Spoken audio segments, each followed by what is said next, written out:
Sabarimala സ്വർണ്ണക്കൊള്ളയിൽ UDF ഭരണകാലത്തെ Devaswom ബോർഡും കുരുക്കിൽ. ദേവസ്വം കമ്മീഷണറുടെ ഉത്തരവ് ലംഘിച്ചാണ് വാജി വാഹനം തന്ത്രിക്ക് നൽകിയത്. വാജി വാഹനം തന്ത്രിക്ക് അവകാശപ്പെട്ടതല്ല. പഴയ വസ്തുക്കൾ പൊതുസ്വത്തായി സംരക്ഷിക്കണമെന്നാണ് 2012 ഉത്തരവിൽ പറയുന്നത്. സിജോ വി ജോൺ തിരുവനന്തപുരത്ത് നിന്ന് വിവരങ്ങൾ നൽകും. സിജോക്ക് ഇത്രയും നാൾ ശബരിമല സ്വർണ്ണക്കൊള്ള വലിയ ആയുധമാക്കിയത് UDF ആണ്. സർക്കാരിനെതിരെ, ദേവസ്വം വകുപ്പിനെതിരെ വലിയ ആയുധമാക്കി. പക്ഷേ അതിപ്പോൾ തിരിഞ്ഞുകൊത്തുകയാണോ?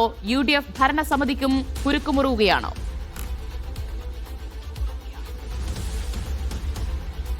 അങ്ങനെ PS പ്രശാന്തിന്റെ ഭരണസമിതിയും അതോടൊപ്പം തന്നെ A പത്മകുമാറിന്റെ ഭരണസമിതിയും കടന്ന് ഇപ്പോൾ ഒരു ആരോപണവും പരാതിയും ഒക്കെ അതിന് തൊട്ട് മുമ്പുണ്ടായിരുന്ന പ്രയാർ ഗോപാലകൃഷ്ണന്റെ കാലത്തെ ഭരണസമിതിയിലേക്ക് വരികയാണ്.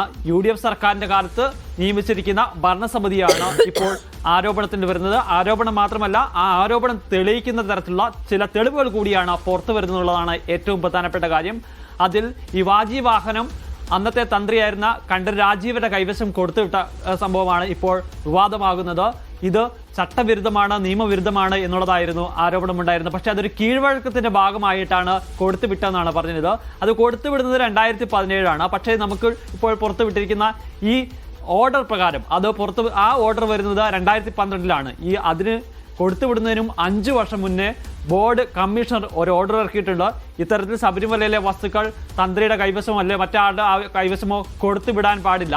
ഈ പുനർനിർമ്മാണം നടക്കുമ്പോഴോ അല്ലെങ്കിൽ മറ്റു നിർമ്മാണ പ്രവർത്തനങ്ങൾ നടത്തുന്ന സമയത്ത് ബാക്കി വരുന്ന അല്ലെങ്കിൽ അതിന്റെ ഭാഗമാകാത്ത പിന്നീട് ഉപയോഗിക്കാത്ത സാധനങ്ങളുണ്ടെങ്കിൽ അതൊരു പൊതു സ്വത്തായി കണക്കാക്കി ക്ഷേത്രത്തിൽ തന്നെ സൂക്ഷിക്കണമെന്നാണ് പറയുന്നത്. അങ്ങനെ ഒരു ഓർഡർ നിലനിൽക്കുകയാണ്.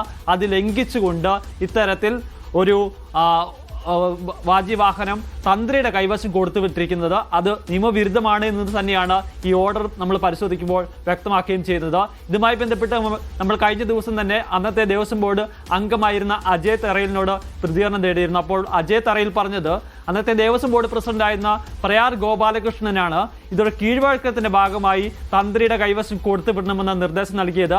ആ നിർദ്ദേശങ്ങൾ അനുസരിക്കുക മാത്രമാണ് ചെയ്തിട്ടുള്ളതെന്നായിരുന്നു പറഞ്ഞിരിക്കുന്നത്. എന്തായാലും അതിലൊരു സ്ഥിരീകരണം വന്നിരിക്കുന്നു. ഇപ്പോൾ അത് നിയമവിരുദ്ധമായിട്ടാണ്, അല്ലെ ആ ഓർഡറിന് വിരുദ്ധമായിട്ടാണ് ഈ കൈമാറ്റം നടന്നിരിക്കുന്നത് എന്നുള്ളത്. ഇനി ഏറ്റവും പ്രധാനപ്പെട്ട കാര്യം, ശബരിമലയിൽ നിന്ന് ദ്വാരപാലക ശില്പവും കട്ട്ളപ്പാളിയും കടത്തിക്കൊണ്ടുപോയി സ്വർണം തട്ടിയെടുത്തതുപോലെ ഈ വാജി വാഹനവും കൊണ്ടുപോയി അതിലെ സ്വർണം തട്ടിയെടുത്തിട്ടുണ്ട് എന്നുള്ളതാണ്.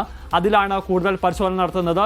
ഇത് നേരത്തെ പരാതി വന്നതിന് പിന്നാലെ ഹൈക്കോടതിയുടെ നിർദ്ദേശപ്രകാരമാണ് ഇപ്പോൾ SITയും ദേവസ്വം വിജിലൻസും ഇക്കാര്യത്തിൽ ഒരു അന്വേഷണം നടത്തുന്നത്. നേരത്തെ ദിവ്യ സൂചിപ്പിച്ചതുപോലെ തന്നെ ഇത്രയും നാൾ ശബരിമല വിഷയം ഉയർത്തി LDF സർക്കാരിനെതിരെ LDFനെതിരെ ഒക്കെ വലിയ ആക്രമണമാണ് UDF നടത്തിയിരുന്നത്. പക്ഷേ ഇപ്പോഴത് തിരിച്ചടിക്കുകയാണ്, തിരിഞ്ഞുകുത്തുകയാണെന്നുള്ളതാണ് ഏറ്റവും പുതിയതായി ഈ വരുന്ന വിവരങ്ങളിലൂടെ നമുക്ക് മനസ്സിലാക്കുക. സ്വാഭാവികമായും